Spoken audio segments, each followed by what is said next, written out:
Halo semuanya, selamat sore. Welcome back di podcast kita. Nah, jadi di sini kita bakalan sharing session aja, ngobrol-ngobrol santai ya.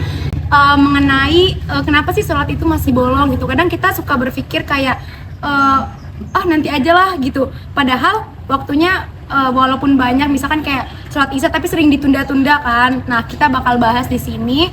Dan gue juga nggak cuma sendiri ya, ditemani oleh siapa Kak? Ya, perkenalkan nama saya Habibi. Ya, menurut saya sih topik ini emang relate banget ya, apalagi kita sebagai seorang anak muda yang emang kadang tuh males gitu kan. Ya emang, tapi kadang suka naik, suka pengen buat sholat, terus kadang males gitu kan ya. Oke, bener banget sih.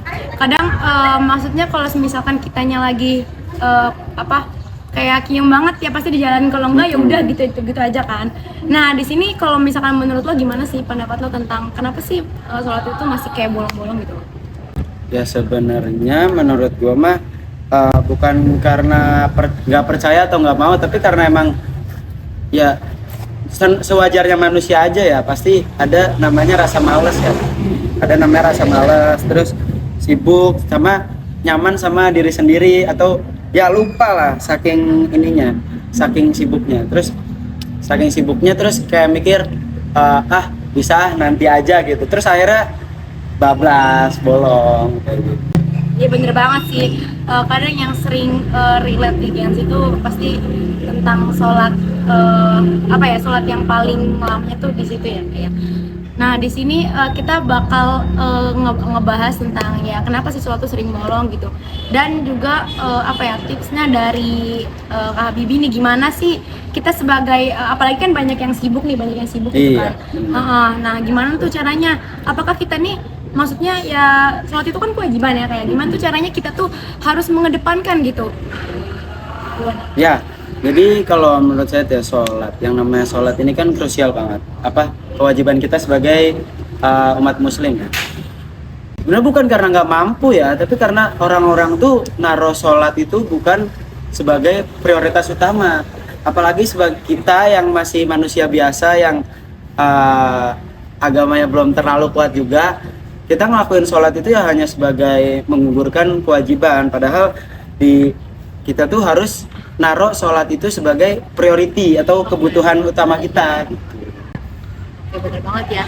Jadi sesibuk-sibuknya apapun kita ya harus memprioritaskan ya, walaupun sesibuk apapun itu gitu kan. Nah, karena mungkin emang banyak banget ya kalangan Gen Z juga gitu kan, seringnya kita melewatkan gitu kayak misalkan yang paling krusialnya tuh di sholat maghrib. Iya. Pasti kan ya kayak apalagi kalau misalkan di sekarang itu kan kita nih suka yang namanya menjeda-jeda gitu, walaupun emang waktunya tuh lebih lama kayak gitu. Nah, baiknya tuh kalau misalnya nih kita kayak ada kumpulan kayak gitu. Nah, sebenarnya tuh ya kalau misalkan dibilang mampu ya kita mampu ya. Mampu. Tapi gimana nih gitu? Kalau misalkan caranya kita nih bisa emang langsung tepat aja di waktu itu tuh. Ya kalau menurut saya ya itu tadi, yang penting sholat itu dijadikan sebagai kebutuhan, karena bagaimanapun kita butuh, contoh kita butuh makan mau nggak mau kita harus makan dong. Kalau nggak makan ya orang mati kelaparan ada kan ya, itu kita harus naruh sebagai kebutuhan gitu. Terus juga jangan kayak orang kan mikir ya, kita udah gue kebanyakan dosa nih, percuma sering maksiat juga, sholat gue nggak terima. Yang namanya orang itu sholat meskipun kalian itu sebanyak apapun dosa kalian, karena Gusti Allah itu nggak nunggu orang sempurna baru sholat. Nanti aja, besok aja lah sholatnya. Lah emang besok masih hidup? Siapa yang tahu? Oke, bener banget. Gitu. Oke, dalam banget sih ya kayak bener banget sih. Ya. Kadang kita tuh pengen ngelakuin sesuatu tapi kita tuh nggak inget gitu siapa yang ngasih kita sesuatu. Kan ya, bener banget. Iya. Nah, kalau menurut kakak sendiri nih ya, pasti kan kita dari kecil udah diajarin kan gimana cara tata kita sholat gitu, tepat waktu gitu. Kalau untuk ini gimana nih cara kita menanamkan itu gitu loh di diri kita sendiri. Terus kadang kan orang tuh cuma pengennya ketika lagi susah gitu, kita hanya datang untuk sholat gitu, maksudnya kepada Allah. Nah, gimana menurut kalian ini supaya kita tuh menanamkan gitu, nggak cuma kita nggak cuma kitanya tuh datang pas lagi susahnya aja kayak gitu. Benernya Gusti Allah itu maha penyayang ya. Kita aja orang nih, misal saya atau kamu lah, kalau misalkan ada orang datang pas butuhnya doang pasti kan kesel kan. Iya, bener banget. Tapi Gusti Allah nggak gitu. Gusti Allah meskipun orang datang pas butuhnya doang pasti akan diterima. Gimana ya, gue lupa lagi Qurannya, pokoknya meskipun segimana lu, gimana hidup lu, seburuk apapun lu, datanglah ke Gusti Allah karena pasti akan diterima. Pokoknya udah sholat aja dulu dah, gampangannya udah sholat aja dulu dah gitu. Karena kalau misalkan lu lagi hidup lu nih lagi buruk, terus lu sholat dirajinin, pasti bakal ada jalannya. Oke. Ya, bener banget ya. Benar, iya.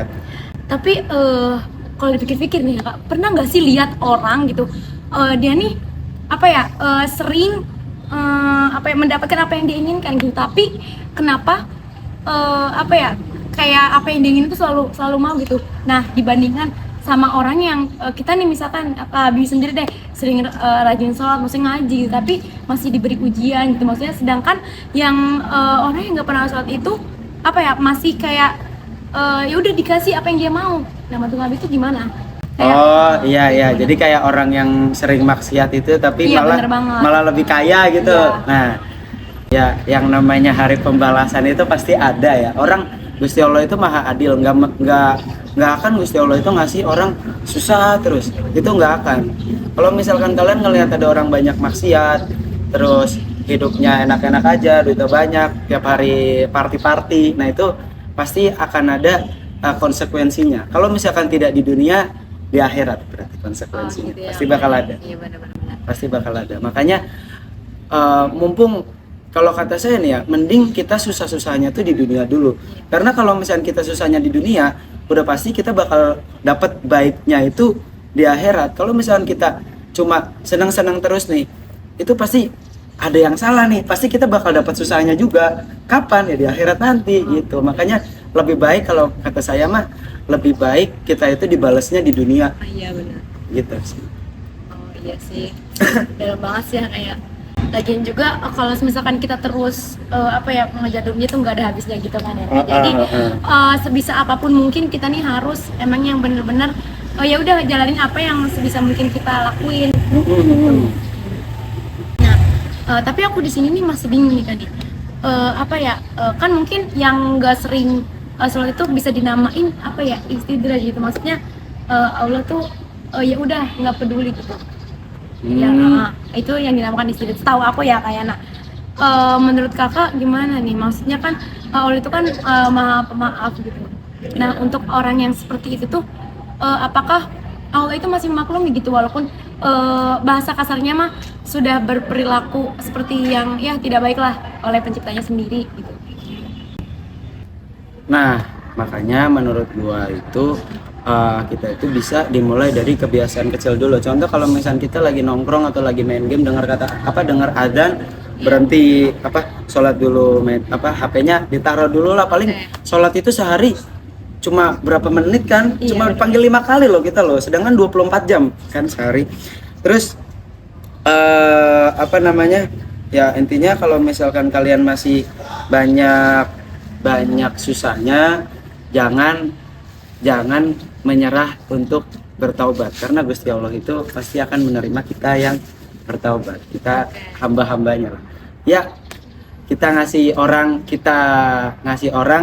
pasti ngasih kita. Kita ngasih Gusti Allah, kita berdoa sama Gusti Allah, udah pasti Gusti Allah bakal ngasih sama kita. Oke, ini Masya Allah banget ya. Nah, itu yang dari kita ambil pelajarannya, bahwa sholat itu yang gak nyampe yang 1 jam, enggak dong, pastikan kita yang harus seperti memprioritaskan gitu. Kalau misalkan ya jangan kita punya sesuatu yang lebih berharga dari kita, tapi itu kan nggak bikin kita apa-apa gitu. Nah, jadi di sini yang kita harus ambil bahwa seseorang yang yang mempunyai prioritas itu gak kalah pentingnya sama sekarang kalian tuh jadi apa gitu. Jadi sholat itu gak banyak makan waktu ya teman-teman semuanya. Gitu, kita harus memprioritaskan apa yang benar-benar menjadi kebutuhan kita gitu. jadikanlah ibadah ini gitu menjadi prioritas apa yang harus kita prioritasin, karena sejatinya kita di dunia ini adalah untuk mencari ibadah, untuk mencari ridho Allah Subhanahu wa taala semata. Oke. Baik teman-teman, mungkin sampai sini ya kayak podcast kita di sore hari ini. Mungkin apabila ada salah kita dari awal, kita mohon maaf ya. Terima kasih semuanya dan see you next. Bye bye.